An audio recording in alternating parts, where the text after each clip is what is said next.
Hello everybody, welcome to Nintendo Power Block, episode 183. I'm one of your hosts, Corey Derrigan. Alongside me, as always, is the fanatic, gaming's milk chocolate, that retro code.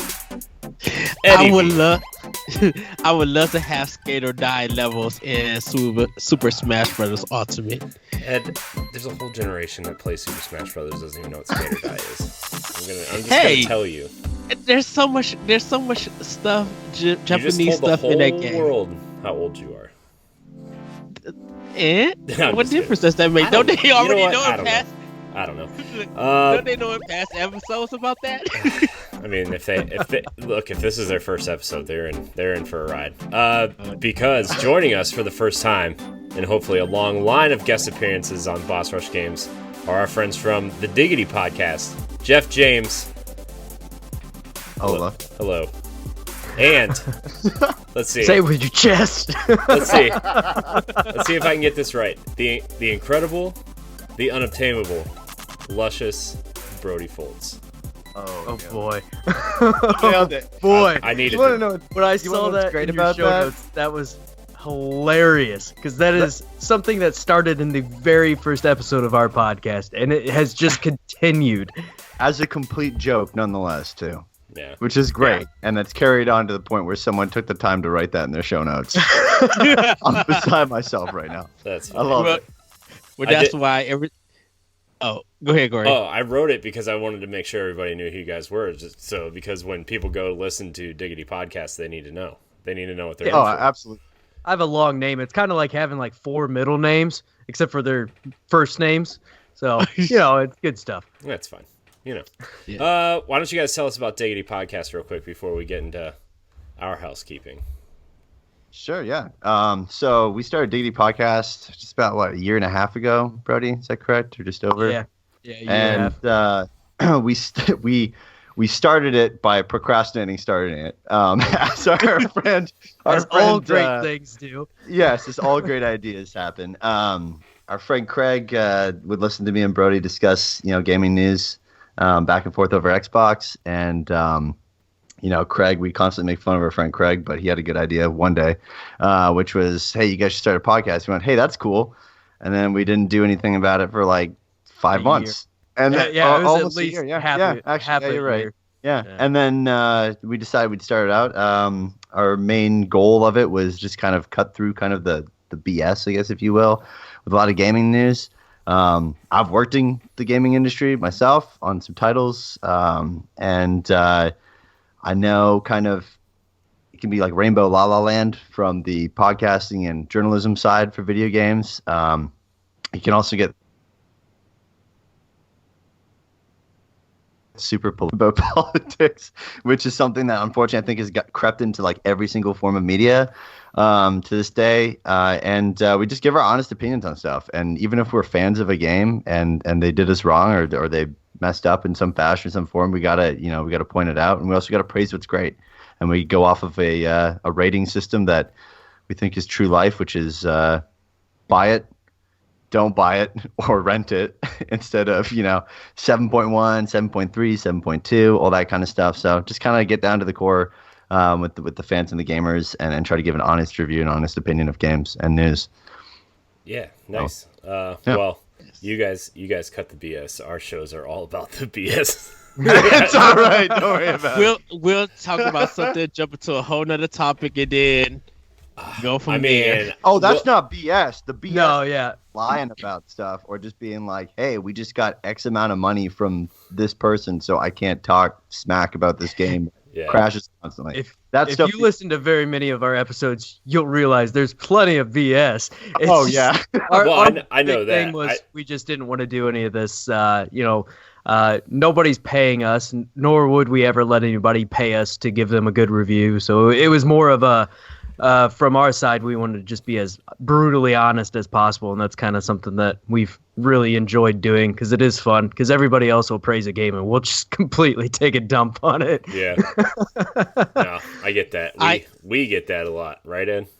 Yes, because I will say some things about some games, but now instead of calling it garbage, I call it questionable content. Oh no, I just call it garbage. It's fine. See, I want to say that sometimes, but I'd be like, you know what? I'm going to be fair. This game has some questionable content, and then just name all the questionable stuff on why they made the decision to put something in the game that's not working for it. Fair enough. Yeah. So you guys put out two episodes a week. That's Yep.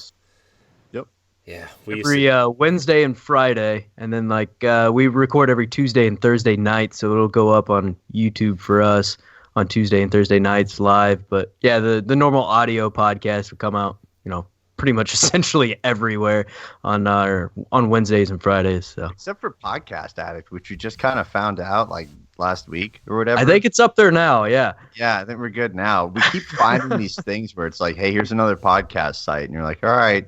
Yeah, when you guys was talking about it, I'm like, what is this? I never heard it. I have to check it out. I know. I'd never heard of it either. I'm like, oh, I guess people use that now. I don't know. They start up and then they collapse after a while anyway. So it's like, whatever, we'll put our podcast up there. Doesn't take any extra effort. So just go for it.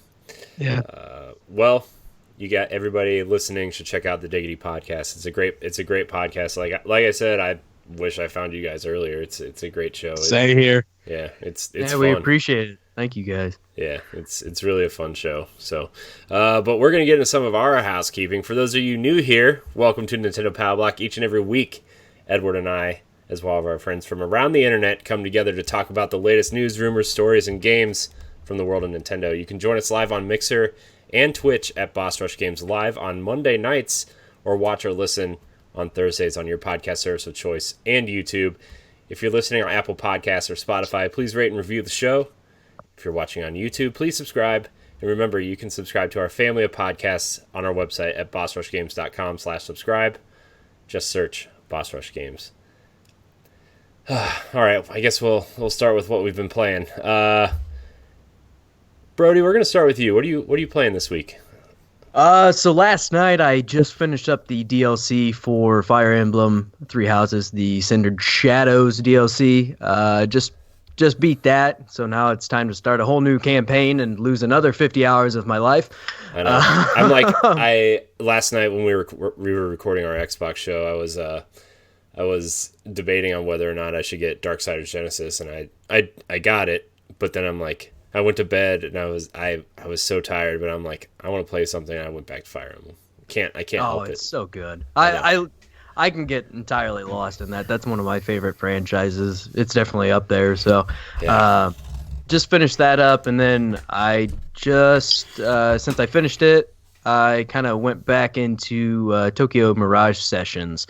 Yes. So that's the other game I've been kind of slowly grinding away at and trying to get through. My big thing right now, while we have a little bit of a lull in releases, I'm trying to get through a bunch of my backlog of ridiculously long JRPGs and things that are going to pretty much consume me.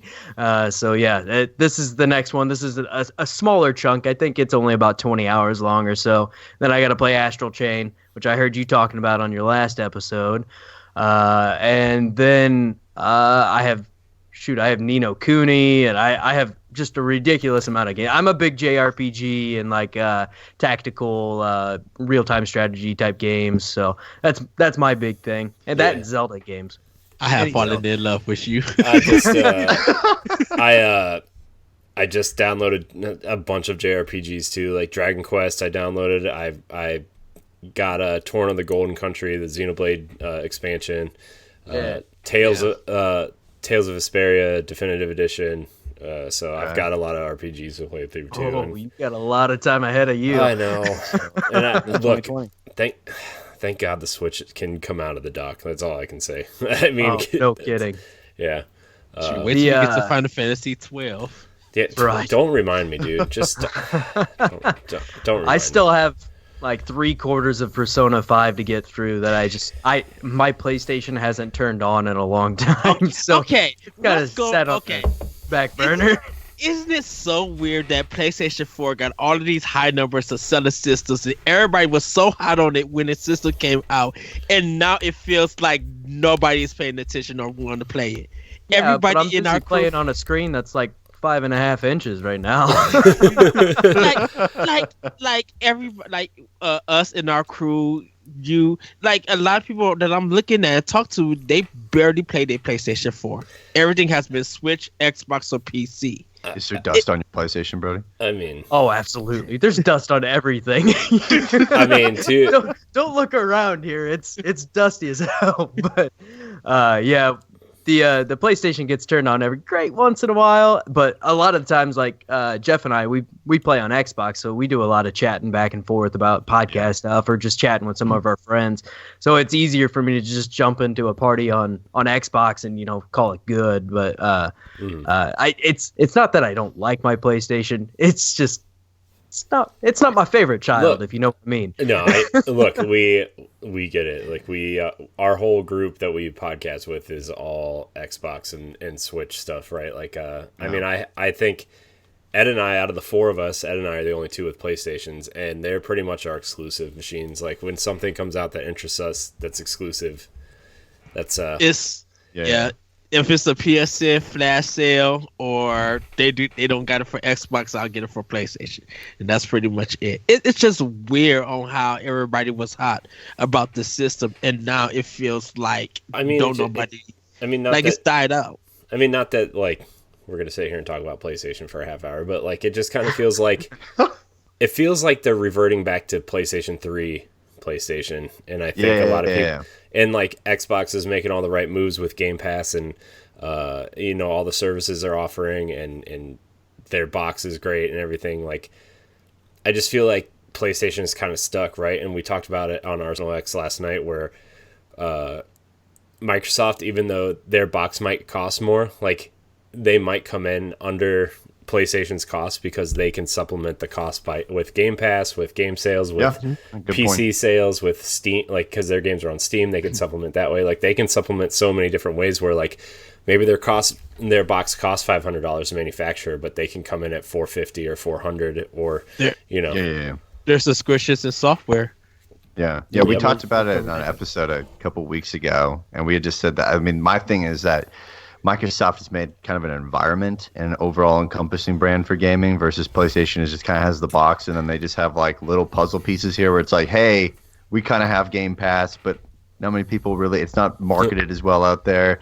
Hey, we had a TV service, but hey, got kind of shut down. And then to just, I mean, xCloud, all that kind of stuff. I mean, what system are you going to want to play on? It's all encompassing. Then you kind of got to factor in Sony as a company that they have TVs, headphones, other devices because they're a sound company where Microsoft is not only do they do hardware, but they have their PC like Surface tablets, Windows 10 and all of those programs. And they have other things that could bring in money for them. So each of them would do fine. It's just that Sony is in the position right now because they put all their faith in their handbasket of PlayStation 4, keeping the company afloat.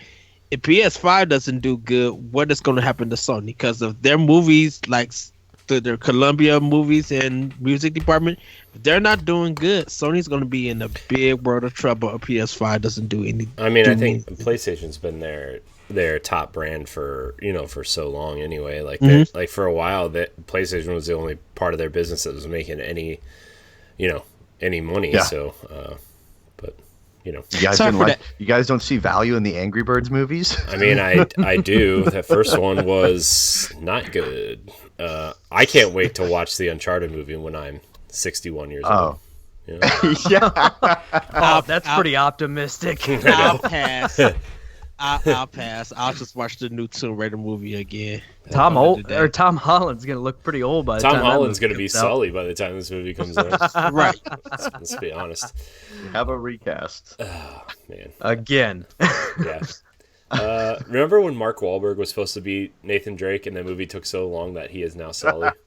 Yeah, he would not sound right as Nathan Drake. Well, he's not going to be a good Sully either. Sully's like an old man with a cool mustache. I've got mud on my khakis. Oh, that voice was just throwing me off. Be like, this is hilarious. I feel like we need a comedy PlayStation podcast and just make fun of PlayStation all the time. I get a lot of enjoyment out of it. No, we have to be fair. To be fair, I love Horizon. I think Horizon's an amazing game. I think I think God of War is an amazing game, and I liked The Order for what it was, and Infamous. Like, I like most of their games, I would say, but Yeah. it's just I prefer Xbox, man, especially now. Some of their first party for Sony is okay. But of course, the system that gets the most playtime around here is the Switch because Yeah. so The one game or the one console you can play while your wife watches something stupid on the television. fair. But that was with you also. I mean, Well, I didn't have a Wii only U. if you sat like right in front of your TV while she Right. was watching. I mean, if you enjoy sitting on the floor, it wasn't too bad. Yeah. Oh, the Wii U. Is it bad that I just hooked my Wii U up yesterday for No, Oh, it's not. yes. It's okay. research purposes? It's Yes. a gem. So. It's a gem in some ways. Hey, if I want to play Wind Waker, I either have to hook my GameCube up, also hooked up, or my Wii U. So Well, the GameCube being hooked up is good. Yeah. That's I- solid. I literally fear for Wind Waker being on Switch. gosh, dude, Yeah. I like. Because it's just like, tangent time. My biggest thing about Wind Waker being stuck on the Wii U and the GameCube is it's stuck on the two least purchased Nintendo consoles ever, and the fact that It's rare.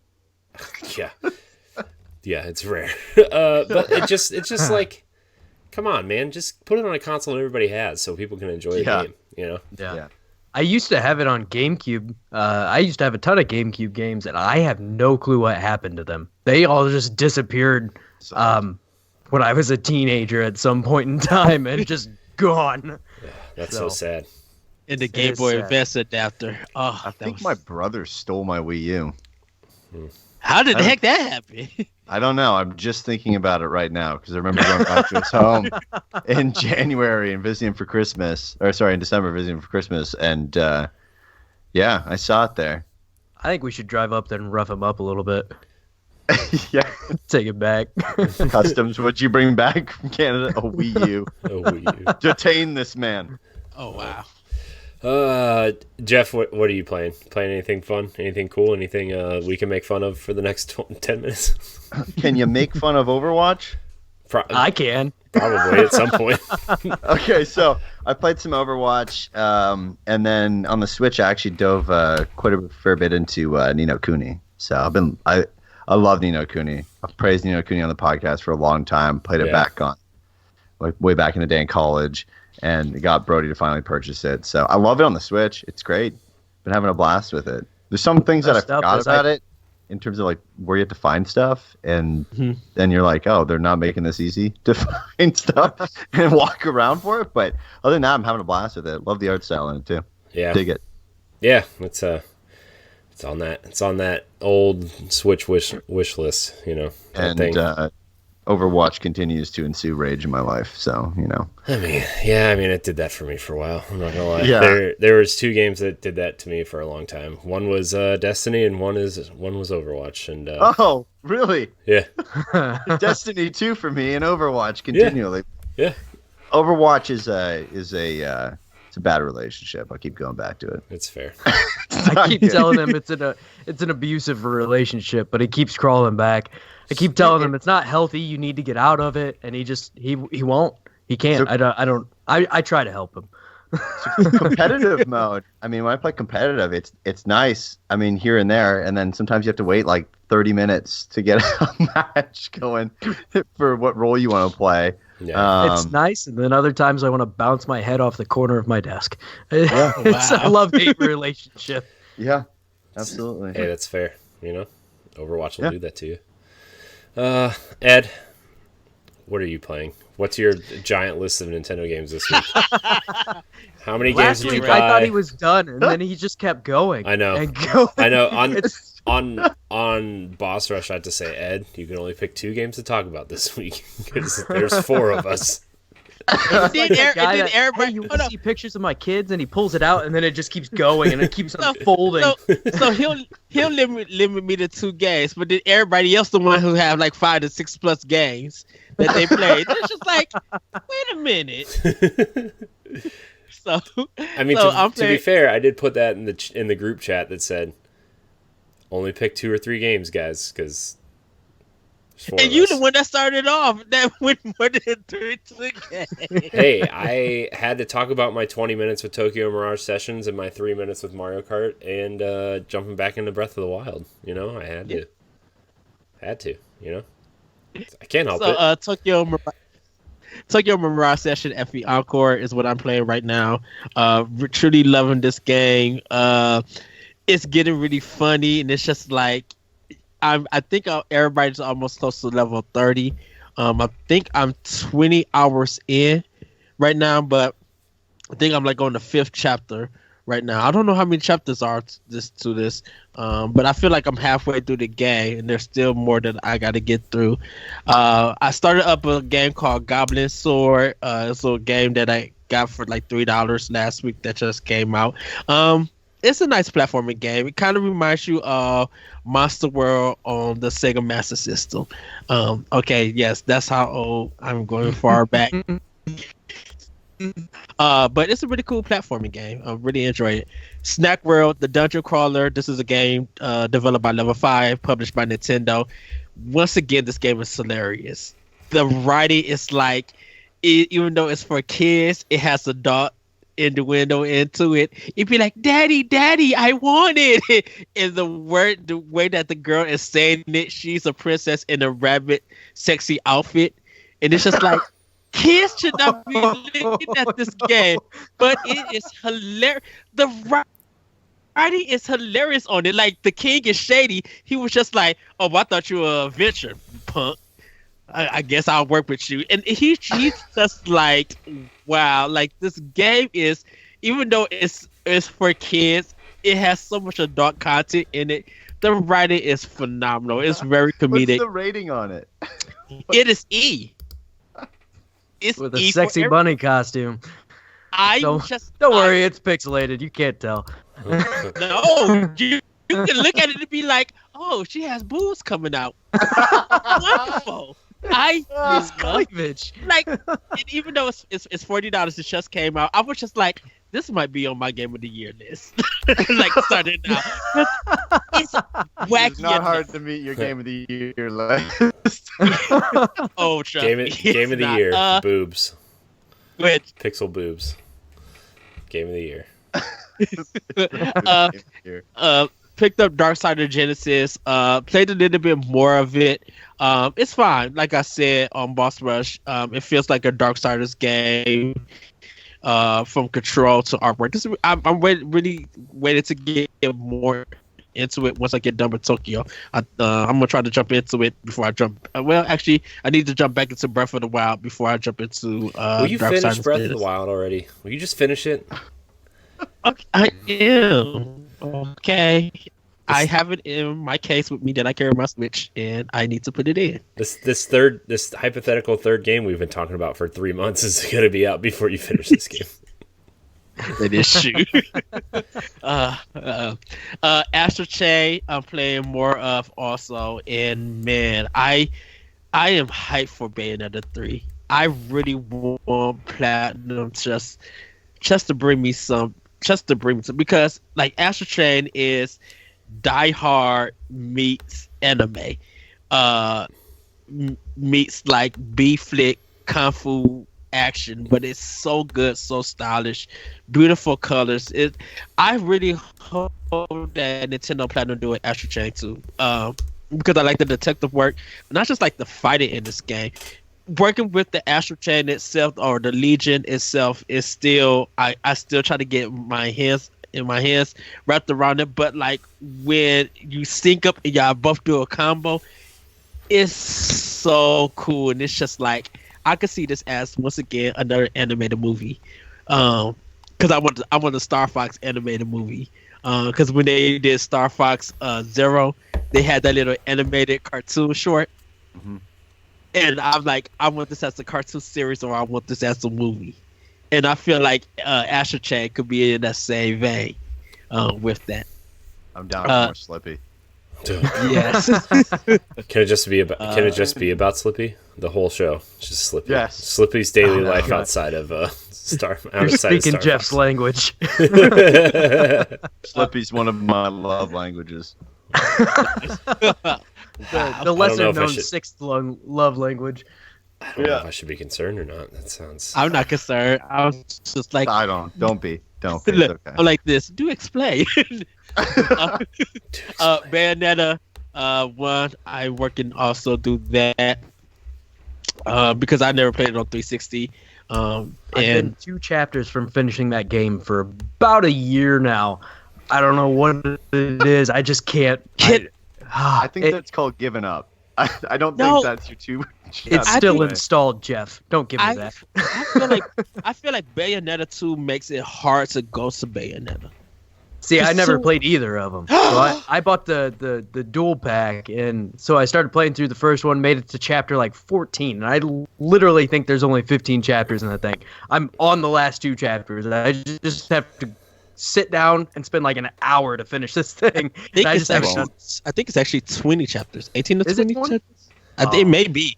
Never mind. It's never happening. All I know is that Bayonetta 2 is way superior to Bayonetta 1 because you can definitely see Sega's budget versus Nintendo's budget. just gonna throw that out there. Last game I played was Ikaruga. I ended up going back to that. Treasure. I just love their games. And if you guys don't know what Ikaruga is, it's a vertical shooter where you have to match the colors of black and white to stay alive. If you are the opposite color and you get hit with them, your ship gets destroyed. It's 5 levels, but it's literally hard. It's a puzzle shooter, meaning that it's a shoot 'em up, but everything is almost designed as a puzzle, and you have to be quick to figure out how to survive through everything. Because sometimes they'll throw both shots in there across, and if you do not time it right or you don't dodge it right, you could get destroyed. And I've never heard of that game, but I'm looking at it right now. I'm liking it. Yeah. This is a good game to if you have the flip grip for your Switch, it's a good one to use it because it makes it feel like an arcade game. This one was it came to, I think, Sega Saturn, but when it first actually came, people got a hold of it. It was actually on the GameCube, and Atari released it. And then it started coming back. And once it touched down back on Switch, I'm like, I had to get this. It looks like it's been on PlayStation 4. It's been an arcade game on Nintendo Switch, Xbox 360, Android, Dreamcast, GameCube, Microsoft Windows. You can play it on everything, just like Skyrim. Yeah, so those are the games that I have. I'm waiting for a Pokemon Mystery Dungeon. I think that's this week.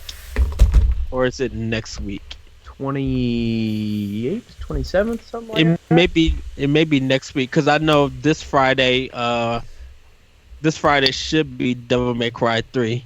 Because I already bought it, but I'm just waiting for the game to come out so I can start on that. But yeah, man, you play a lot of games in the week. Good Lord, holy cow! I may jump between 6 to 12 games per week. Holy. It's called don't have to be out of work until like 3 o'clock in the afternoon. Okay, yeah, that'll do it. That'll work. You know, the luxuries of life that only Ed seems to have. Look, I have about 40 plus games per system. So right now I'm juggling 100. No. I'm juggling about 150 plus some games between all 3 systems, modern systems, excluding my PS3, Xbox, and my Wii U. And your Wii? Are you still juggling games on your Wii? I still have. Hey man, just Dance 2020 just came out. I still have the original Xenoblade Chronicles. Oh yeah. I assume you're looking forward to that remake then. I'm gonna be buying the definitive, but I'm not getting rid because I was the one that did the pre-order for that game, and when GameStop was trying to have me trade it in so they could sell it for $90, I said the devil's a lie. Not today, Satan. You would not be getting my copy. Y'all made me put $5 for this mug, and I got the collection with it. No, y'all not getting this. Look, if anyone gets ripped, it's Brody. When he buys a game, it goes on sale the next week, like guaranteed. That's fair. Oh, absolutely. So if you guys ever want something, let me know. I'll go ahead and buy it, and you guys can get it for like half the price. No worries. Let me tell you, the one game. Let's see, the last like 3 games that happened to me. I got Control, and the next week it was 50% off. Shadow the Tomb Raider. The next week it was on Game Pass, and then that's the worst. I know that's the worst when you buy a game for full price, and the next week it's on Game Pass. It's terrible. It's awful. I buy most. Go ahead. I buy some of the hottest games like when they come out, but like Control, I waited till Black Friday. I was just like, I got Running from the Ashes. I got Link's Awakening, Demon X Machina, Dragon Quest. I got all this other stuff to be worried about. I'm not worried about Control. Yeah, you should be. I was just telling Jeff this morning that I just upgraded my phone, like literally a week ago, and Sprint, who is my carrier, is now running a deal where the phone is free, the Samsung S10. So there's that. I just bought the thing a week ago, 2 of them. And then wait, tell me about the iPad too. Oh yeah, and I just bought an iPad about a month ago, and it's $70 off at Costco, same place I bought it. Wow. So, like I said, you guys ever looking for a game, you just let me know. I'll take care of it for you. It's fair. All right, Ed, I'm going to talk about what I'm playing now, if that's all right with you. It's not. it's not much. You know, it's Tokyo Mirage Sessions and it's Tetris. So I mean, Tetris 99. Just Tetris. The Tetris in Puyo Puyo Tetris. I just go to the main menu where it says Tetris and I just play Tetris. Okay. Yeah, I need to get back to Tetris 99. No, you don't. What a surprise that game was to me. I was like, I like crapped on it when it was announced, and me and bro are playing. I'm like, bro, this is good. This is actually good. Then he proceeded to talk about it for like a month after he had repeatedly just bashed on it. But the crazy thing is, why does these 2 genres work for this game? Because somebody's a genius, and it's not me. Yeah. I used to play it so much on Game Boy, and then when it came out to NES, I was just a master at that. Did not stop playing it for some reason. So we're gonna get into some of this news bits. Ed, you're gonna be really happy. Retro Studios is hiring. Still, the team is growing. Metroid Prime developer Retro Studios has hired talent from Crisis 3 and Super Lucky's Tale. This comes from Nintendo Life. Retro Studios has hired another pair of talented designers as it continues to work on Nintendo's Metroid Prime 4, according to a new report. VGC says that Mark Capers, previously of new Super Lucky's Tale developer Playful, and James Beach, a designer who has worked on games like Crisis 3 and DC Universe Online, has joined the company. The news follows a string of new hires from Retro, which include Donkey Kong Country Tropical Freeze lead designer Stephen Dupree and Halo series character modeler Kyle Heffley.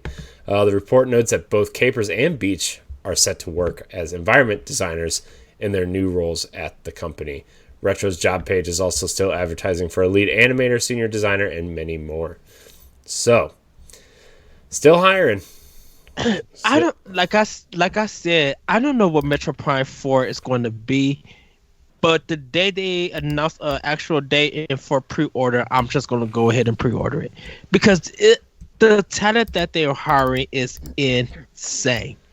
Yeah, I mean, there's a lot of talent. There's a lot of talent coming to Retro, and this makes me think that they're not that they weren't taking Metroid seriously before, though. This makes me think they're going to try to take Metroid pretty seriously this time around. Not anything against Mercury Steam or anything, and Samus Returns was a remake, but They're gonna take this. Wasn't one great. serious. No, it was okay. You know what game was great? Yeah, Samus Return. You know what game was great? Federation Force. Am I right? Yeah. Is this coming out? That's a little bit of a hot take there. No, here we talk about this all the time. Where I think Federation Force had some good ideas, but it was on the wrong system, and there was no other Metroid game in sight, which I think really burned a lot of people. And it was also on the 3DS, which, let's be fair, nobody wants that game on a 3DS, or apparently at all. It would have. Man, it would have done at the 3DS, better somewhere else, but probably not the Wii U either at the time. So it's kind of a lose-lose situation for them at that moment. Yeah. And looking back at the 3DS too is like, how did we play it? It's so messed up. But Nintendo was thinking that because we have sold more of our 3DS and we continue to sell more software on there, let's put it on the platform where we are just coming out with hits, and everybody will be able to play it more. They wouldn't put it on Wii U because the at Wii that U time, didn't sell. Yeah, and was Iwata still there when Federation Force came out? He was still alive, right? I don't remember when Federation Force came out. He might have been. It might have been at the tail end, but like Federation Force was like, I don't know. They were 2016. They were really experimental on a lot of things with 3DS that I think their ideas that they wanted to do in a full game later down the road, but they were like, well, these are experiments, let's just throw them on as a game. And Metroid got the crapshoot, I guess, so I mean, just crazy to think. I know. It sucks. It sucks that they did that. It would have been different if there was a Metroid game on the horizon, right? And I think that's why we got Samus Returns, to be completely honest with you. But and don't forget, Mercury System did that Castlevania game that they got trashed for, that everybody just hated. So for them to work on something like Samus Returns and get that love back and kind of be like, we got a good relationship with Nintendo, that's a good thing for them. So yeah, like Ed was saying, he doesn't know what this game is, and it doesn't really sound like they completely do at this point either. It sounds, I mean, they came out, not too terribly long ago and basically said, hey, we're essentially using the same assets, but starting from scratch. So I have faith in them, and I have faith that they can turn this around, even though, I mean, there have been a lot of letdowns in the Metroid games along the way here, but I do think they have, especially with all the talent they're bringing in, they could entirely turn this game around and make it the best Metroid game we've seen. And the fact that they're being transparent about that, I think is one of the best things they can do at this point in time, instead of trying to lie through their teeth about it, which is a side of Nintendo we don't see very often. I wonder how they would design Mother Brain if they decided to bring her back. Like, I want to see her artwork, and then I want to see how deadly she is. I feel like this is going to be just, I don't really know how to explain it. I feel like they're going to really, like, this is going to be a super ambitious game for them, I think. I really, like, with all this talent they're bringing in, and the way that, Zelda and Mario have been going, and a lot of the things that they're doing on Switch, like, I feel like they not only do they want this to be like the game that we all want it to be, but I think they want it to be the pinnacle of what Metroid can be in a first-person sense, right? So, when does it come out, though? I mean, that's my question. Is like, is this gonna be like 2021? I would 2022. I say 22. Yeah, I think I still think 22. I still feel wild. I feel like next fall is going to be Zelda, and then the following year will be, because I still think we're going to get a 3D Mario game this year. Like I just feel like we're getting a 3D Mario game this year, and then Zelda will probably be next year, and then Metroid the year after. There's a lot of too. Yeah, that'd be cool. There's a lot of blank space over the next year or so of games that it doesn't make sense for a direct sequel to come out that quickly, other than Mario, really. So you do kind of have this weird, awkward time where, I mean, are we going to see Pikmin? Are we going to see Metroid? I mean, what's going to be coming up? Pikmin, please. I'd love to see some Pikmin. Yeah, no. Everybody's Pikmin, dude. Pikmin is Fantastic. Everybody's expecting Pikmin. Everybody's expecting Mario Rabbids 2. People are just waiting for that to get announced. Yeah. You know, they're probably waiting for another Warriors game in the series. That could be Hyrule Warriors. That could be Fire Emblem Warriors 2. That could be any kind of warrior game. Because Koei Tecmo hasn't did nothing lately for Nintendo yet. I think the only series that they would try to attempt another Warriors game would probably be something like Xenoblade. Honestly.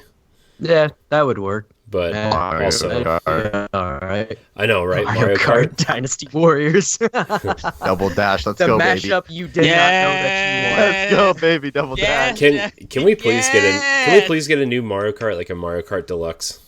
That'd be a perfect way for them to fill some time this year. I mean, in all honesty, their first party games are kind of lacking for the foreseeable future. I mean, the only one we really know about is Metroid. So, the Zelda. Well, I guess in Zelda, yeah, Breath of the Wild too.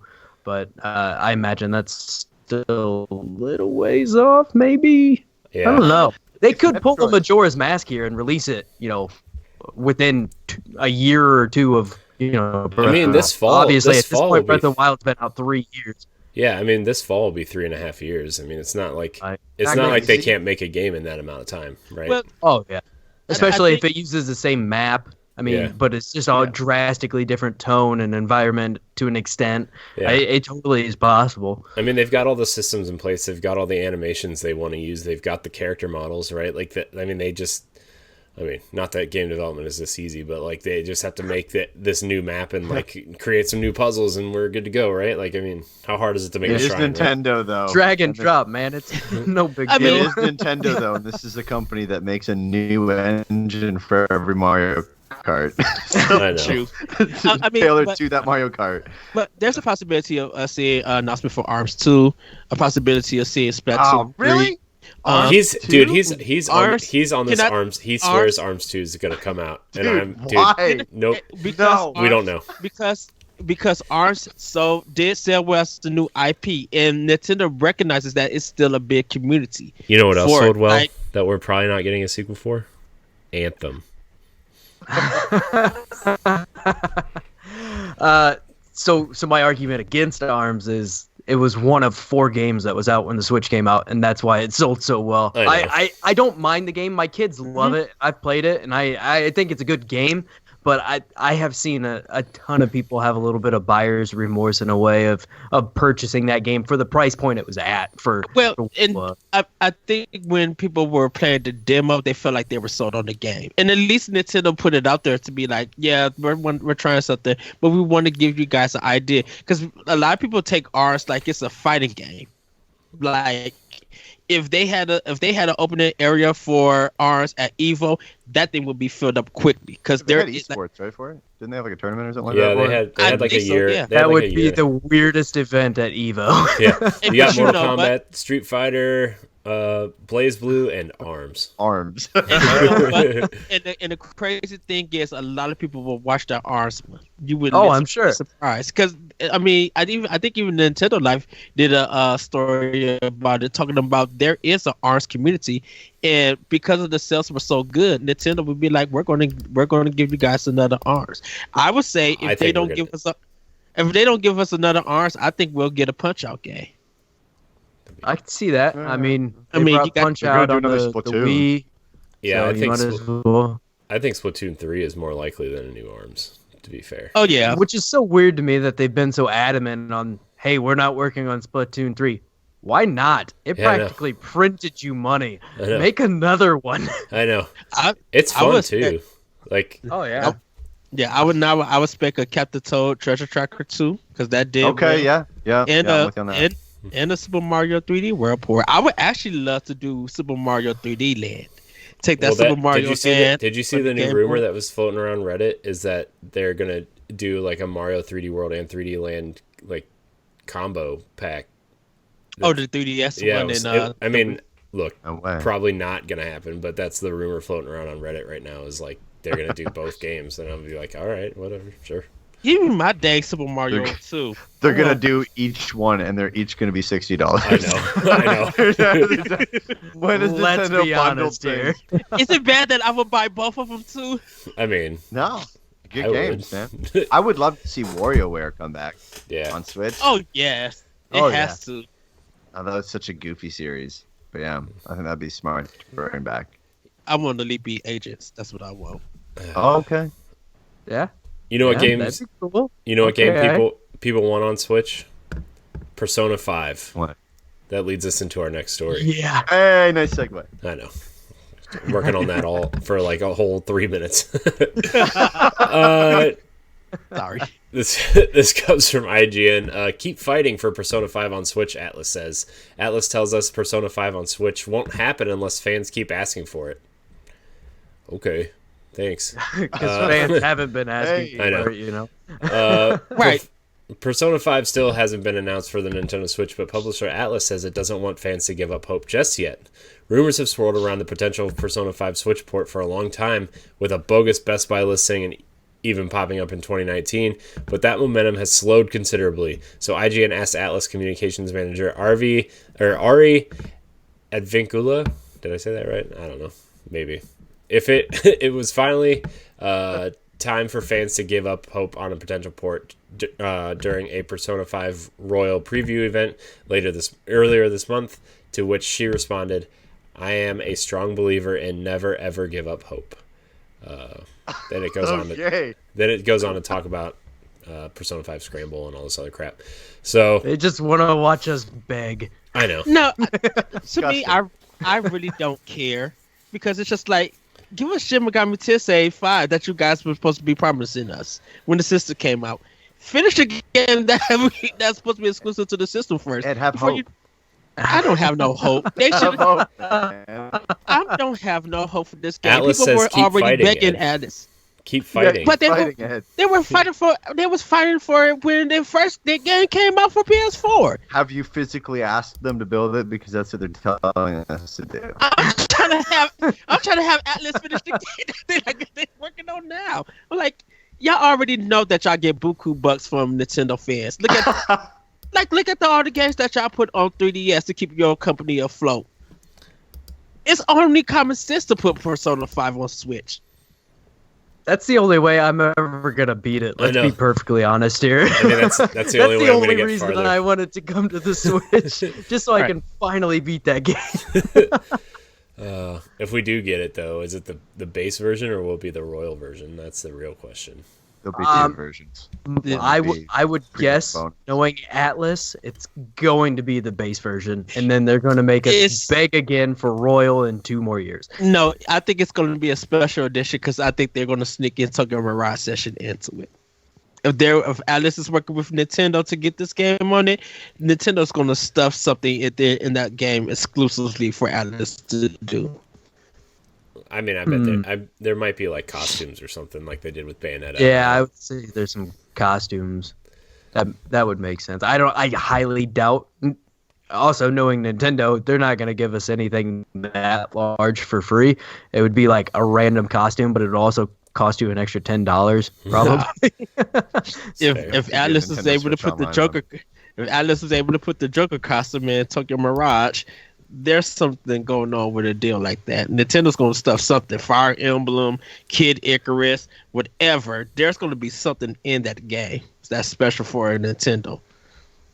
Imagine some Fire Emblem going on in that. It'd be pretty interesting. It'd be cool. It'd be awesome. I'm down.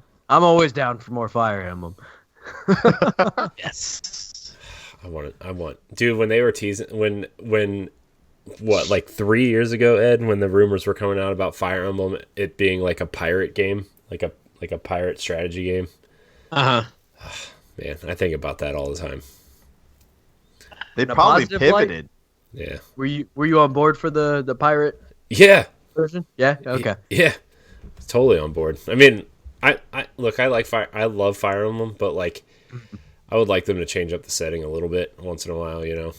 And like, yeah, I mean, it's only been 20-something years of making the same setting. It's probably about time to change. I mean, we can only change so many hair colors and add so many spikes, right? I mean, I wonder if they didn't do It's all that. blue anyway. yeah. I wonder if they didn't do the pirate version because like 3 years ago is when Sea of Thieves like tanked.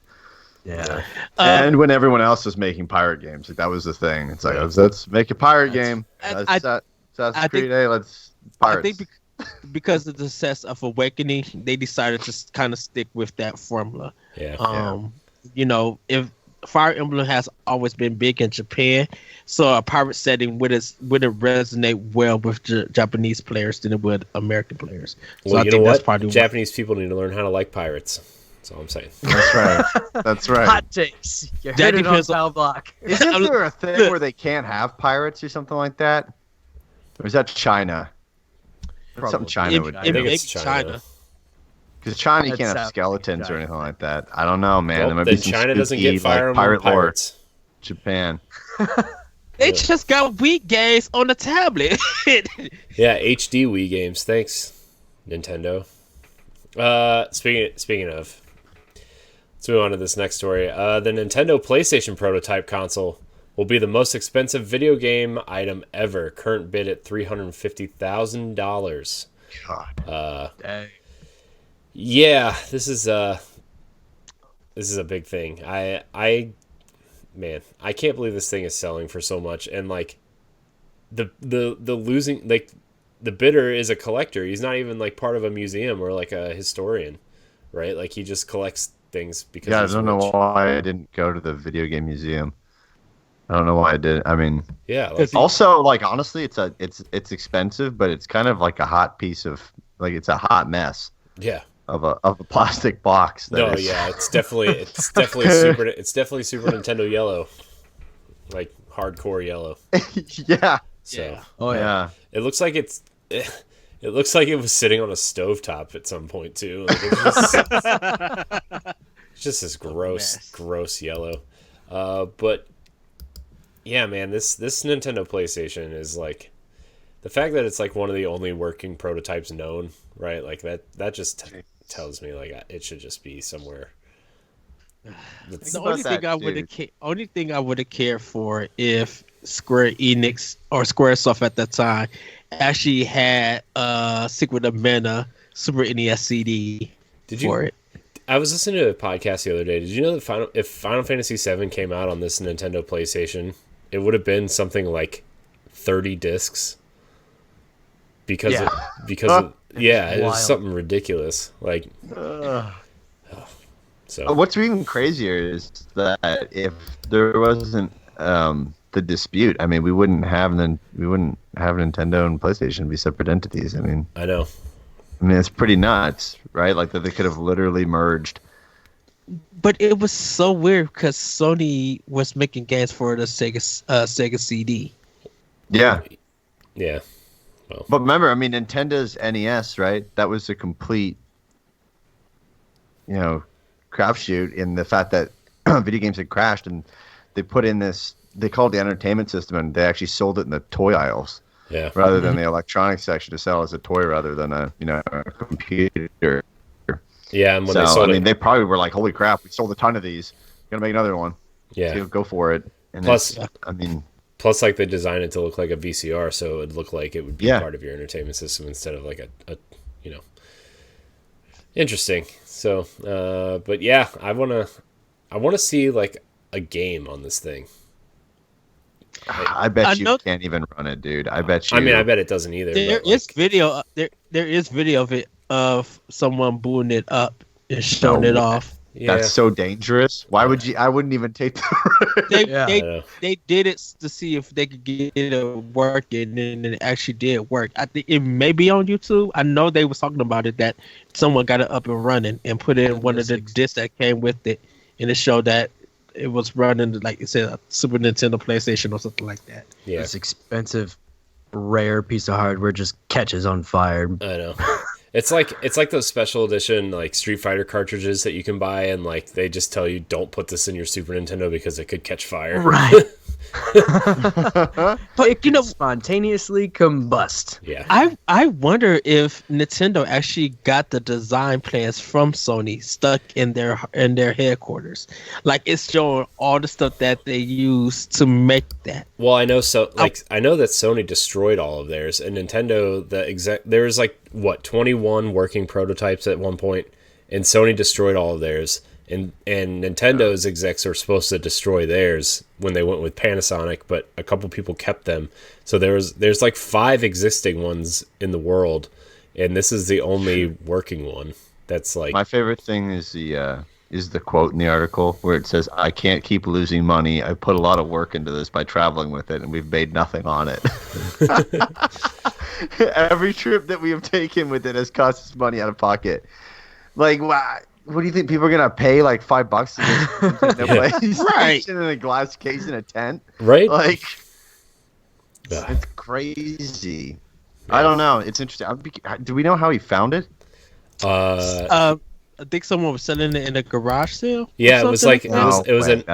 Yeah, it was a Nintendo exec, like an ex-Nintendo exec was having a yard sale or something, and he had a bunch of old Nintendo memorabilia in a box, and he sold it to someone, and this was in it. I mean, what's crazy, right, is just how nutso some of the prototype systems are. I know. Like the N64 prototype cartridges are hilarious looking.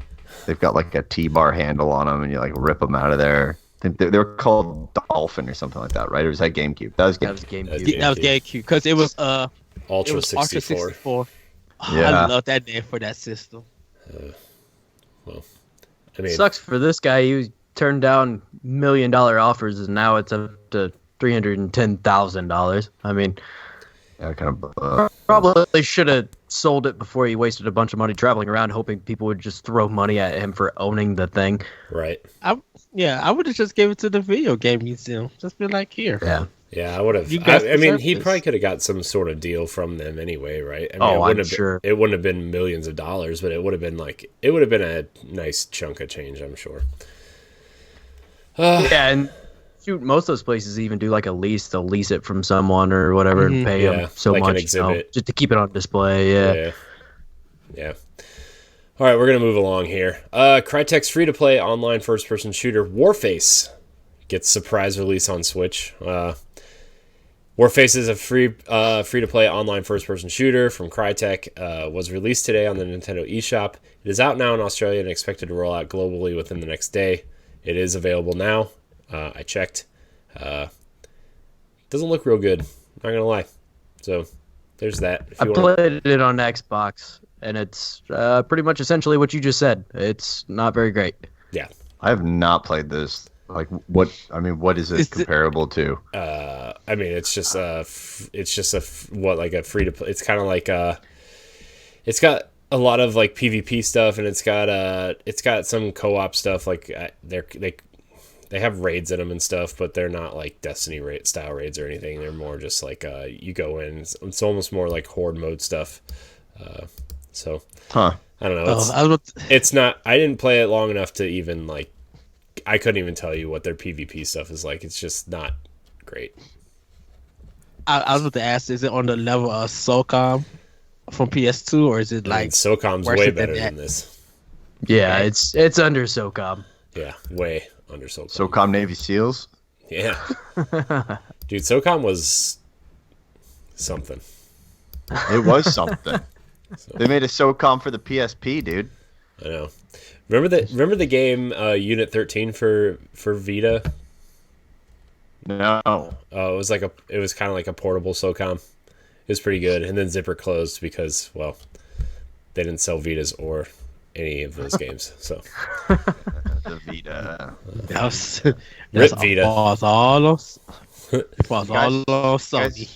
You guys big fans of the Vita or no? I respect it. I didn't own one because of the memory card thing. I had one until it died, and then I was like, I'm not gonna replace this. How'd it die? It just stopped. It just like I had a launch one.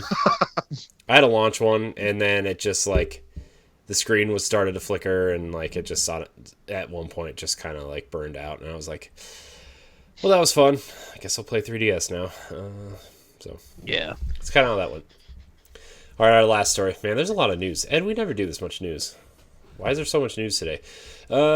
Catherine Full Body Edition and XCOM 2 Collection have been rated for Nintendo Switch in the Korean ratings boards. So this story comes from Nintendo Everything. If a new rating is anything to go by, Atlus could be bringing Catherine Full Body to Nintendo Switch. The puzzle game was classified for release on Nintendo's console in South Korea just last month. Catherine Full Body is an enhanced version of the 2011 PlayStation 3 game. It features a third love interest, new cutscenes, tweaked gameplay, and more. Cool. Third love interest, guys. Third love interest. I know about the third love interest, and it is interesting that Atlus went with that. So, but I want to play Catherine. I'm cool with it, and I'm excited that it come to Switch. Even XCOM 2, I started that up on Xbox One. Really good game. Yeah. I think it's really fitting for Switch. Those two, two I definitely will be buying if they come in here. I'm really excited for XCOM to come to Switch. Like that just like I played the first XCOM on an iPad, it's just a perfect portable game, and after playing Mario plus Rabbids and Fire Emblem and all these strategy games on Switch, I just like, man, I need this. Yeah. You know what game really made me want XCOM on Switch was Mutant Year Zero. Really made me want XCOM on Switch. Yeah, I still need to play for Switch. If I have that on Xbox. Yeah, if you haven't got to play it yet. If you have Game Pass, it's on Game Pass, Ed. No, I still buy my physical and digital games. I don't have to spend $10 per month for that. You're missing out, man. The math isn't quite adding up there for me. For what, Game Pass? Yeah, Ed won't purchase Game Pass. Because the thing about it is that you're still paying more for these games than just doing the cut. If I'm only paying $30 for it, you're still paying $30 plus some dollars for a game that you're probably not even going to be playing for a while. So in reality, let's say they decide to take it out 9 months. Just for that game alone, you pay about $90 some, and I just pay for 30. Not just pay 30. I get my stuff physical or digital, and I'm just like, I'd rather. Ed, there's over 200 games you could play for $10 a month. And how many games have y'all played on Game Pass out of that 200? A lot. Probably played about. Let's see, 20 or 30 of them, I'd say. Let's see. Since I bought into Game Pass, I played. Gears 5. Got Halo Reach with Game Pass. So there's $120 of value right there. Yeah, and I haven't even been subscribed for a year. What else did I play recently? I don't remember. And see, I already spent my $60. So, I mean, like I said, people are still paying for stuff that maybe they're not playing. So, I mean, it's a good value for people who are on a budget, who got time to play a lot of games. Me. I got a good budget. Budget. 2-year-old. I make enough. I make enough. I'll do it. I buy it. I get done with my game, and I can box it or wait to apply to play or something else for it. So I mean, that's me personally. Me. Nothing against. To be fair, I also buy a lot of physical editions that also don't get played. Sit on a shelf. That's fair. And just get added to the ever-growing backlog. To be fair, also with Game Pass, if there's a game that I'm slightly remotely interested in, I just download it, and then it'll sit there for like 6 months, and then I just won't play it. And then it's off of Game Pass by the time you get around to play. Right? We just had this conversation yesterday because the Batman Arkham games are being pulled off of Game Pass, and I'm like, I downloaded those like a month ago. I really wanted to maybe boot one up at one point. I really wish they would put like timers on like the squares or the boxes of the game so that you know like how many days. Yeah, that would be how many hours they're around for, and then like they slowly turn red when they're getting close to like a week going off or whatever. Yeah, I wonder if it's a contract thing. It is. No, I have different contracts and stuff. Yeah, they all have different contracts, but I also think that the UI on Xbox sucks. Yeah, it's not good. The best place to find all that information is through the mobile app, and the mobile app also is not great by any means. Terrible. It's a little bit confusing. But it's at least the one place you can see what is leaving soon. Yeah. So, but yeah, XCOM and Catherine. Also, probably Bioshock and what was the other one? Biomutant were also rated for Switch. So, Biomutant, I want that. I don't care about Bioshock. I own that. I'm done. I'm done with Bioshock. I'm not. We RP&P. I probably didn't play about that episode. Dude, if you want to know our feelings about it, yeah, go watch that was an interesting episode. We'll just put it that way. All right, let's get into question block here. Question block. You can email us at nintendopalblock@gmail.com or follow us on social media and look for our question threads, and you can ask a question, which will be read right here on question block, just like our friend Deshaun Malone. He writes in. He says, with Bioshock, Catherine, XCOM 2, and Biomutant all rated and rumored for the Switch, do y'all think it's time to cool the talk on third-party crap on Switch? I'm an idiot, and I responded to this in the thread. I saw that. I was like, with our Twitter account. Yeah, don't mind me. But I went on and deleted it because I felt bad. For me personally, I don't mind third-party games on the Switch, obviously. I think that's a great thing. I am over ports of old games, though. I feel like some ports do fine, but I would rather them be more modern games. Just because the Switch is fantastic from playing these games on the run or whatever. It doesn't mean that every single game that has ever came out needs to come to the Switch. It does not have to be this port machine that everybody wants it to be. I also love a lot of games that came out 5-6 years ago, whatever, but I can also usually return to those and play them relatively cheaply if I so choose to, and I don't need them to be on the Switch. I think it just gets a little excessive at times.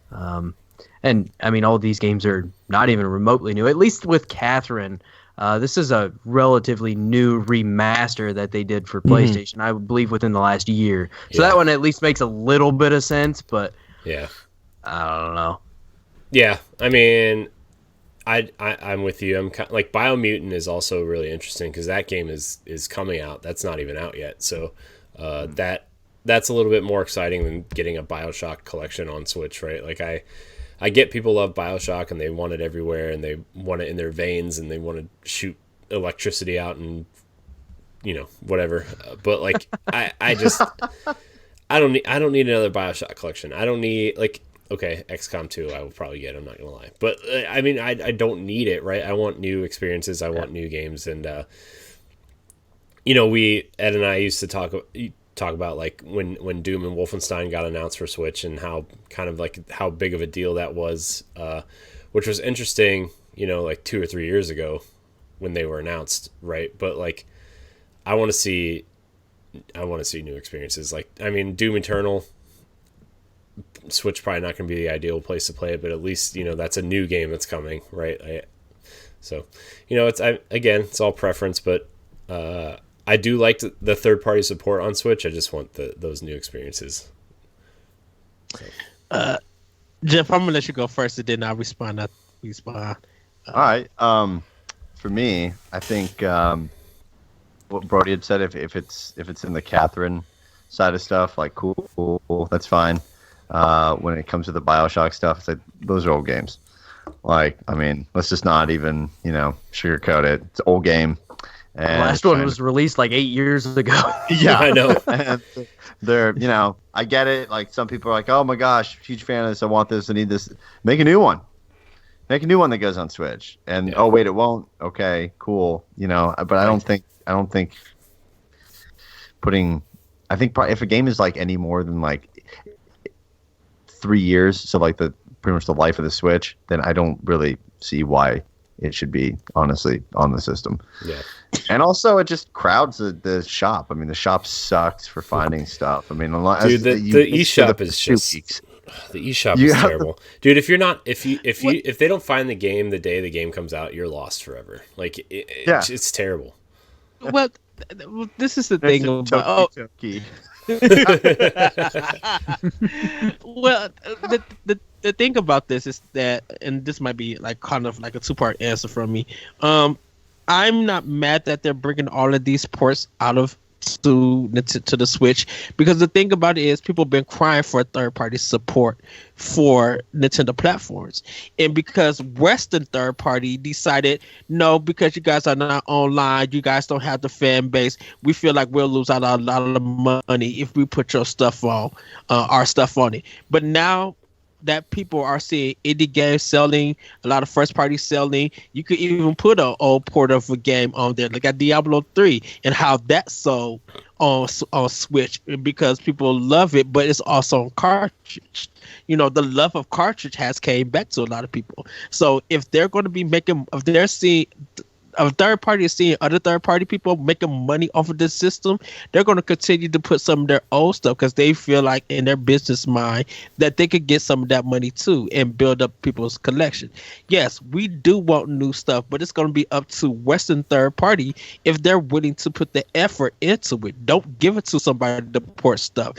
If you're a company who got 500 some people, you should be able to have a team to be able to build something from the ground up for Switch. Or using like, that or engine. work with like someone like Panic Button or Iron Galaxy or someone like that who specialize in porting stuff, right? Like, I mean, look at the work that Panic Button's done, right, with Doom and Wolfenstein. Like, I mean, and what Hob and Torchlight 2, I think they did too. Like, I think that they've done some spectacular work getting those games to run on Switch. Like I said, is it the ideal way to play those games? No, definitely not. But people laughed at The Witcher 3 and look how much that sold even before the series came out. And more people said they beat The Witcher 3 on Switch than they did on the other platforms. Yeah. And that's a big game. But again, like, that's the thing too though, is like, I'm glad The Witcher 3 exists on the Switch, but it's not a new experience, right? And and that's kind of where the Switch is kind of struggling too, is like, where's the new third-party experience? Like, you look at FIFA 20 this year, right? Like, they literally labeled it Legacy Edition, and it was literally just roster updates. Yeah, and that's why I said the Western third party, they need to start making stuff for the system. The Japanese developers and maybe some of the UK developers, they're going to continue to hopefully put out new product for this and the indie support. If we want new third party from it, Western developer is going to have to do it. So EA is going to have to give us something new. Activision is going to have to give us something new. Good luck with that. Right, and see, and the thing about it is just that if just those two example companies are not willing to give us anything new, of course they're going to continue to give us 2K is going to continue to give us ports, or some other companies going to continue to give us ports, because no one in the Western area is trying to put out new content that don't feel like an indie game.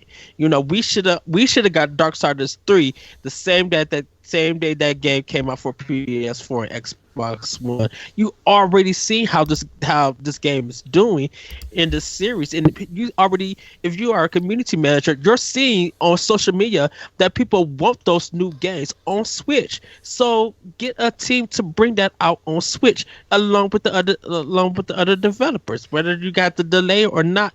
Get that experience on with it, because if the community is saying with it and Western third party is ignoring it, we're not going to get it.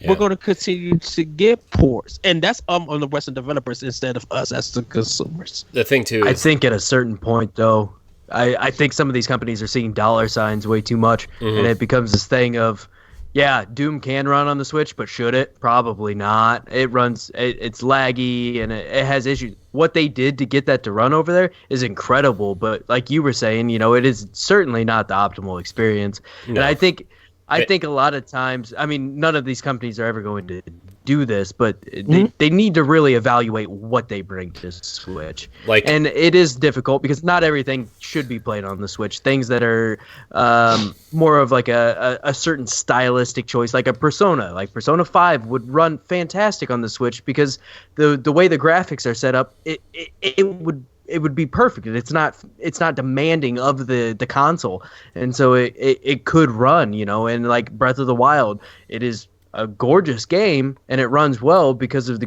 graphical choices that they made when designing that game. And it's a lot of these ports just are not designed with the system in mind.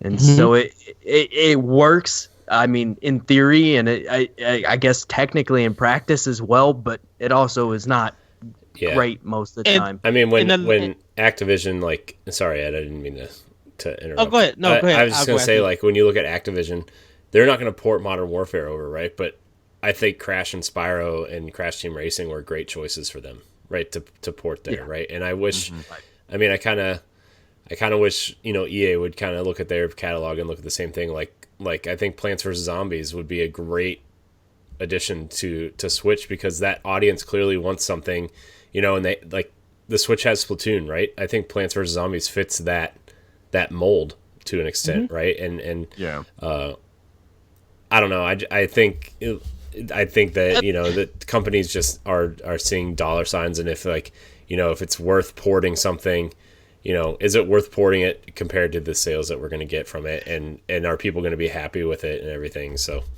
and that's why I kind of say Microsoft is in a good position working with Nintendo. People have been wanting Ori, people have been wanting Cuphead, and look how Microsoft and those developers got rewarded. Cuphead stayed on #1 when it was on pre-sale for 4 weeks before the game came out, and then stayed on it on top of it came definitive version, even though Ori. that is a port. Yeah, people wanted these games, and so they bought it. And even when Microsoft said, well, we're not going to bring everything to Switch, nobody's asking you to bring stuff or everything for Switch. Nobody don't want to play Gears 5 on Switch. I would rather see Wasteland 3 on Switch I wouldn't than say I would. Nobody wants to play Gears 5 on Switch. I mean. No, I know what you mean. I'm just kidding. Right, if they're going to do like Gears 5, Game Pass would be Game Pass would make more money, I think, on Switch than they would on Xbox One, because you would have almost about 5 libraries of games on that system. Yeah, and if there's indie games that's not on Switch, that would also be like the xCloud stuff, right? And that would be like a whole totally different conversation too, right? Like, I don't know. Conversation we'll probably be having in a few years, but we're not quite there yet. Yeah, I mean, look, I'm still waiting for them to shoot me an email on my iPhone to play Master Chief Collection on my phone. So, yeah, I'm with you on that. So, I think. Go ahead, Jeff. I think Nintendo is kind of partially at fault and kind of dug themselves a hole in this situation.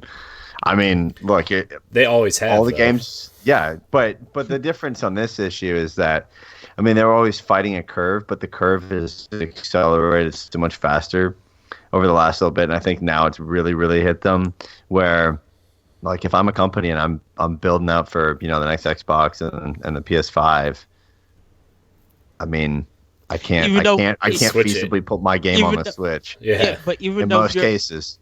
But even though if you're building on it, everybody's not going to believe what they're seeing. If you are Microsoft and Sony and you're still showing us cutscenes before the game comes out, if you have not learned anything from Anthem, people are not going to really go out. You guys won't go out and support Microsoft. You'll support them by playing their game on Game Pass. But would you go out and actually pay $60 to get Halo Infinite? To get it digitally or physically? I think if they do Game Pass with xCloud and they put it on Switch, I think that's going to happen a lot quicker than what a lot of people think. I mean, there's nothing. They could do it today if they wanted. They're just building the back end services. Like, they own Azure. They own. I mean, I think again that's on Nintendo's end too, because their online infrastructure is interesting. Questionable. But even if it was on Nintendo's side, a lot of people who are buying these ports for third party, they're showing it on social media. People are buying Switches to play Witcher 3 or buying the Switch to play these old ports of games, and they're posting pictures of it and showing them and talking about it. But if no one's doing that for any other game, of course, if companies are seeing this, of course they're going to continue to put it out. If they can make, sell about 700,000 copies of a game that's an old port, do you think they're going to stop doing it? Me and Corey, we want the whole Tomb Raider collection on it. We will buy all 3 games all over at whatever price they want to sell it at. Do you think? And a lot of people will go back and get those games and show off that they got it on Switch. I think there's definitely a dedicated fan base for the Switch that literally buys every single game that comes out, right? And that is the audience that's going to have to speak up, right? Like, I mean, I've kind of come to the conclusion that Switch is my main console. So like I do buy a couple of third-party games on the Switch because that's the only way I'm going to get to play the full game, right? I just just my unique living situation, and like, you know, it's just hard, right? With kids and my wife and everything. Like it's just hard to get console time. So the Switch is my console, but you know, that's clearly not everybody, and I love my Xbox just as much as the next guy, right? And Game Pass is a great opportunity for me to try games that maybe I wouldn't try. You know, it's like Bleeding Edge this weekend, right? Like I played the Bleeding Edge beta, and it's not a game I would have spent $30 or $40 on to play for, you know, half hour, 45 minutes. But if that game was on what?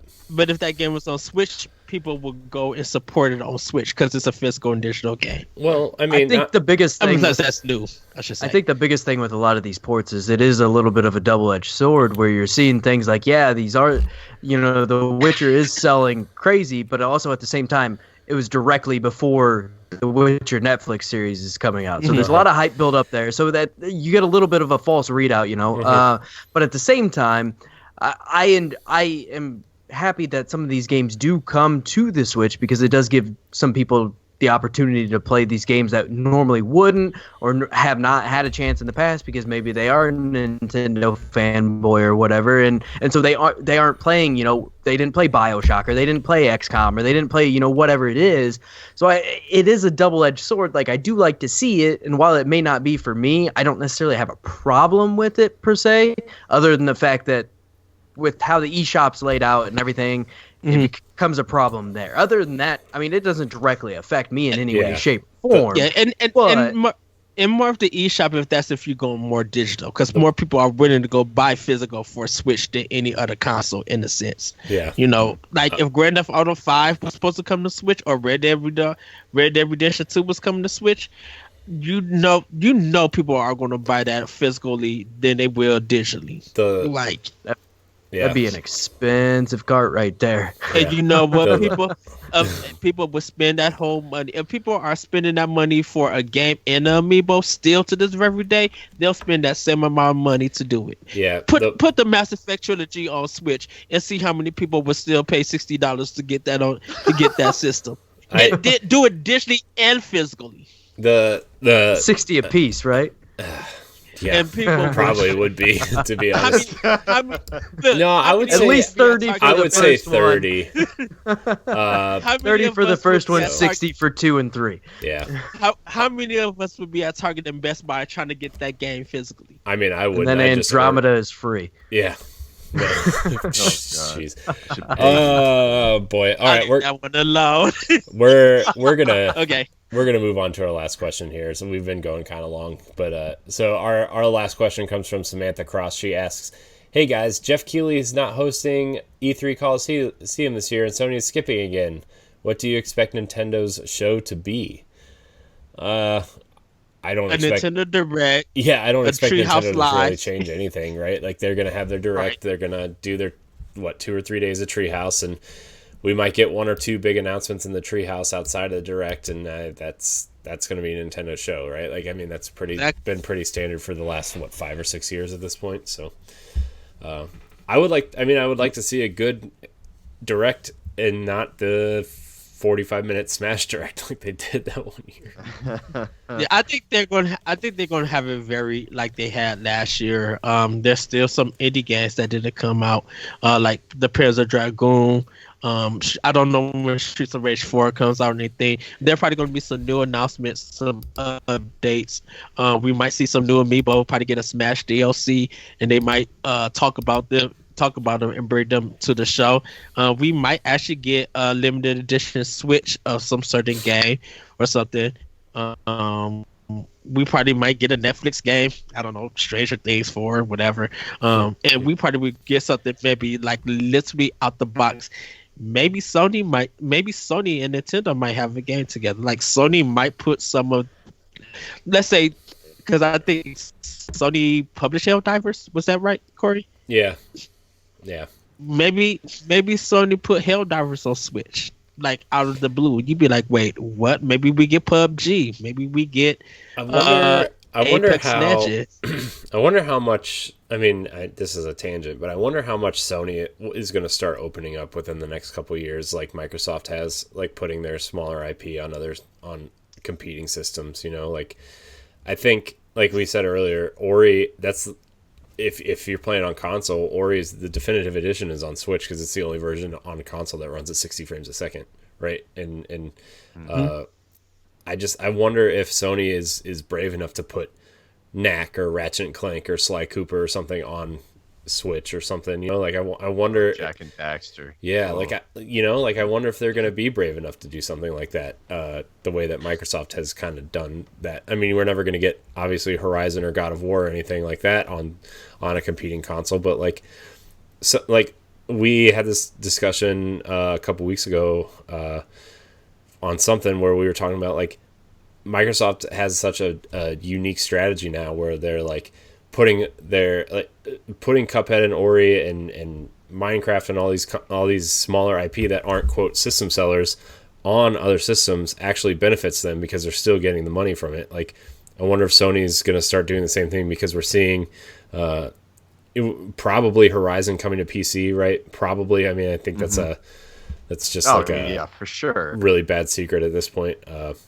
Yeah. You know, I wonder if we're going to start seeing that kind of stuff. Because they did a restructuring, that would probably we would have to see. I think they I know their restructuring with the company and Good point. Yeah.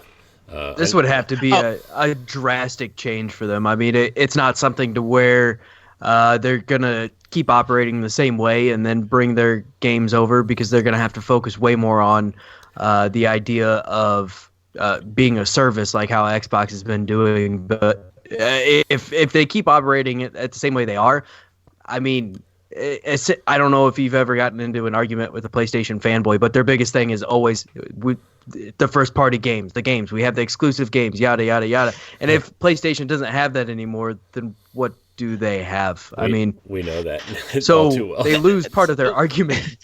this is the argument when it comes to PlayStation. No other system has Bloodborne, blah, blah, blah, blah, blah, and that's it.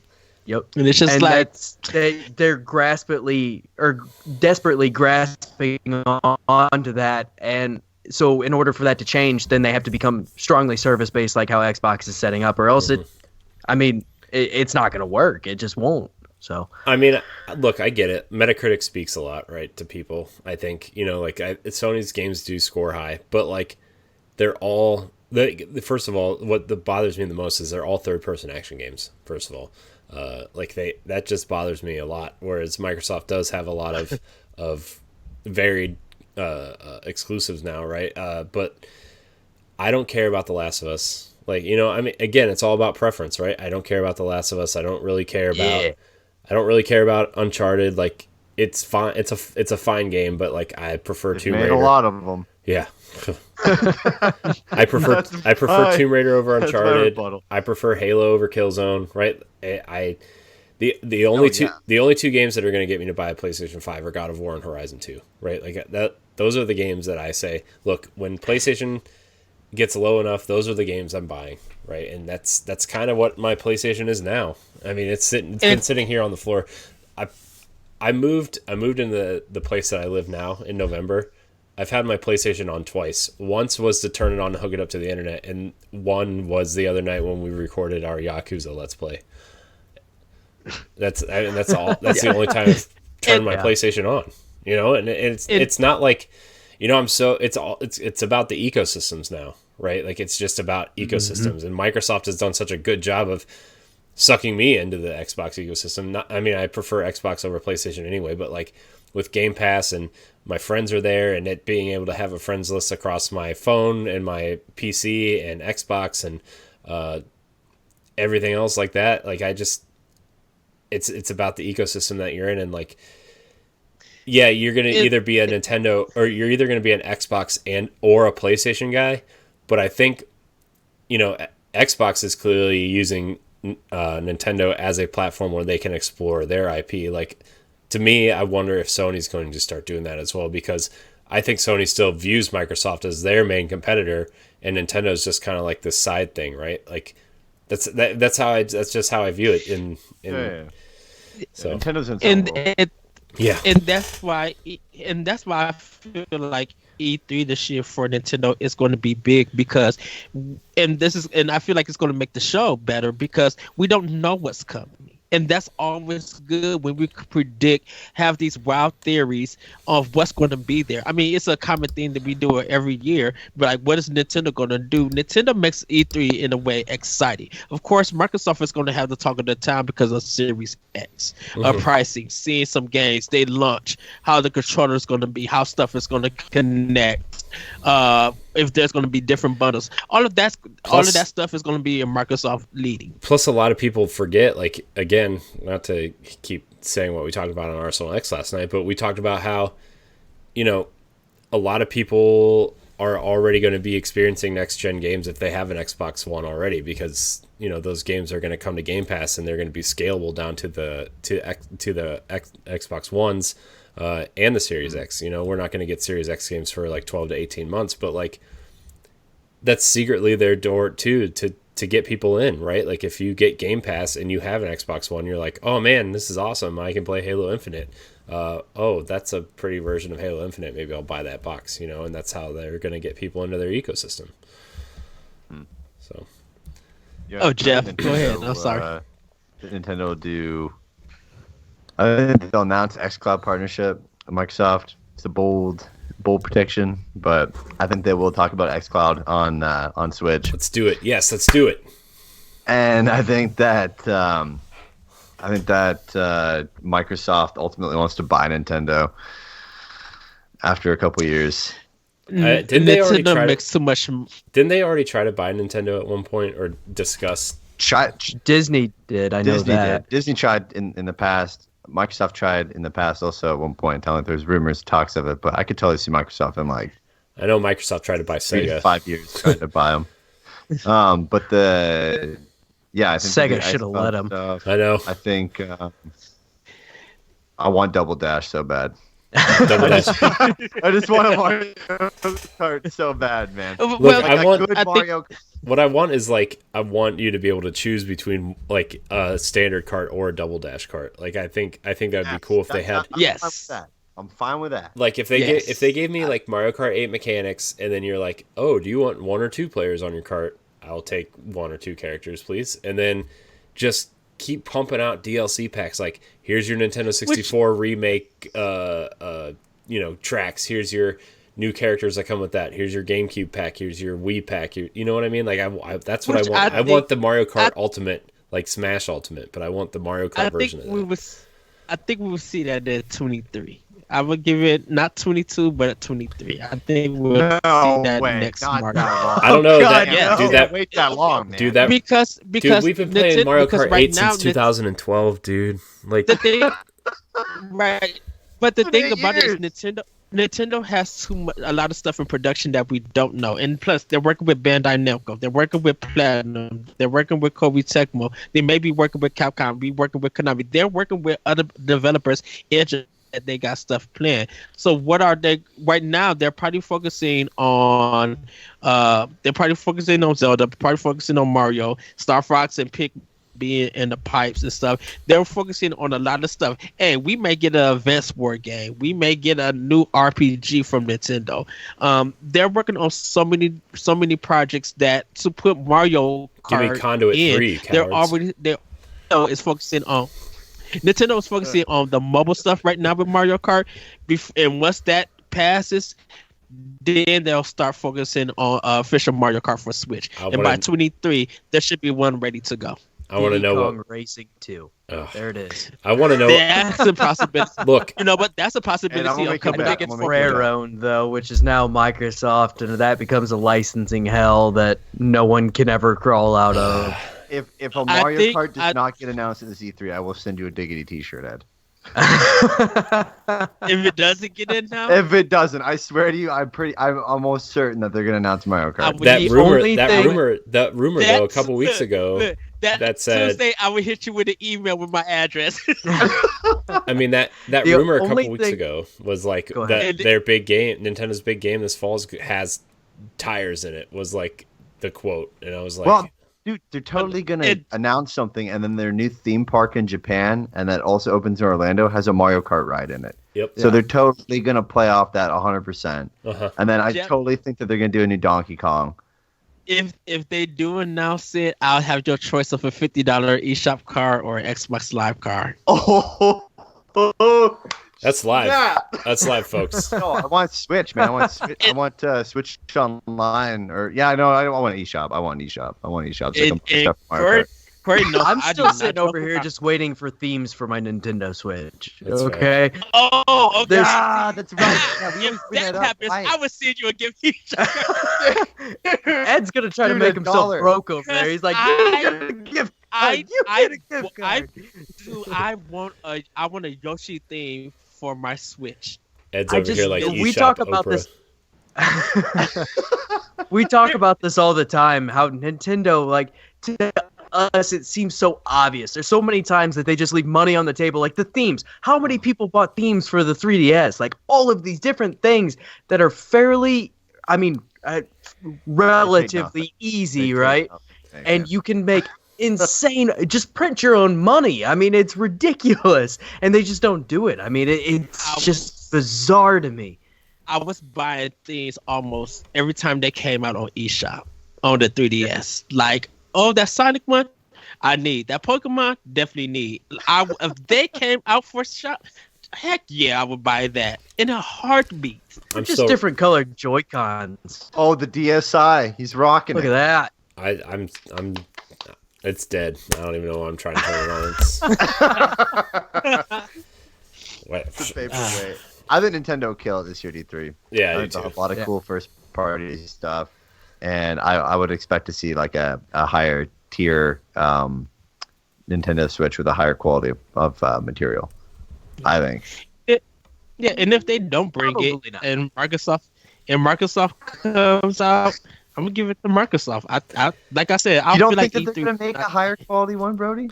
Not this year. The coronavirus. I mean, to be fair, Nintendo's they can't even lost. produce the things that they're making now.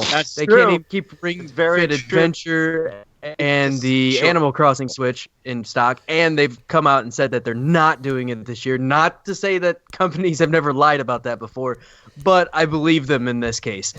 So I definitely don't think that's this year. It's coronavirus. And they kind of are like, they're kind of in between the generations on stuff for like Xbox and PlayStation, so they're not going to announce a new Switch the same year as the PlayStation 5 and the Xbox Series X. That's just Corey called that's not their MO. Corey called it the Switch Advance. The Switch Advance. The Nintendo Switch Advance, and I was just like, I would buy this so much, so quick. Switch SP, it closes and opens. Yeah. The bendable screens. Like Where's my clamshell Switch? Yeah.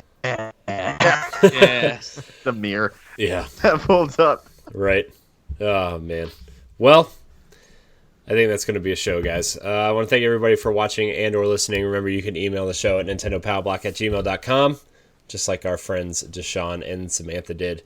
Thank you guys so much for watching. Remember, you can catch us live on Mixer and Twitch live on Monday nights at Boss Rush Games Live. You can catch the show on... I think we're going to start posting the shows on Thursdays now. So you'll hear this show on Thursday on podcast services. If you listen on Apple Podcasts or Spotify, please rate and review. You guys want to plug Diggity real quick again? Yeah. Jeff's gig. Sure. You can check us out on Twitter at Diggity Podcast and on Instagram. I've got a YouTube channel as well. Just search Diggity or Diggity Gaming and find us. And we have the audio version of the podcast goes up every Wednesday and every Friday on Spotify, Google Podcasts, pretty much everywhere where good podcasts are held. So go check us out. And thanks for having us on the show. Yeah, thanks for coming on. This was fun. Let's go now. Yeah, I'm glad I found you guys in that weird long Twitter thread that we were all part of. Oh my god, dude! I was telling Jeff about that because I do our socials, and I was like, dude, I'm in some weird like. There's so many conversations I can't keep up with what's going on. It was like just constant, notification, and it was. Oh no! Oh no! I know. It was so good he froze. So anyways, we were on Twitter and everybody messaged us in a massive long thread. And I didn't get a chance to read it yet. I'm like, my main worry was when I heard it was Twitter, I'm like, oh boy, because Twitter, generally speaking, is not a great place. Yeah, Twitter's My own just... personal opinion, but it ended up being, a good thing for us. So it worked out. This Brody, I just There he figured is. I'm back. That was installed. We made it through this whole thing until the very end, and then it just wants to boot me out. Yeah, well, that's My Skype life for you. my life on Google Hangouts. Oh, jeez, dude. Don't remind me of the days we used Google Hangouts. That was just... Really? Oh. That's what we use. And we have no problem with it. You guys have problems with that? Well, Ed has problems with it. I mean, it's a whole thing. It's questionable content. Ed always sounds like a robot when we talk through it. So, I but gotcha. yeah. So follow them. Follow Diggity Podcast. Ed, where can we find you? You guys can find me on Twitter at TheBretCode, and you can check out my podcast, Optional Opinion, on SoundCloud, iTunes, Google Play, TuneIn, and other podcast apps. Yeah, you can find me at I am Corey HD on social media. You can find me at Corey HD on Mixer and Twitch. You can also find me on Boss Rush Podcast and Arsenal X, the Xbox podcast, and you can find all of our content on bossrushgames.com. By the time this episode posts, my backlog Hellblade review should be up. So hopefully you guys will check that out. And yeah, I think, did I get everything? I think so. If not, Yeah, you got everything. You guys can find all of our stuff on bossrushgames.com/subscribe. I want to thank everybody for watching and or listening. And until next week, we love you. Bye, everybody. Woohoo!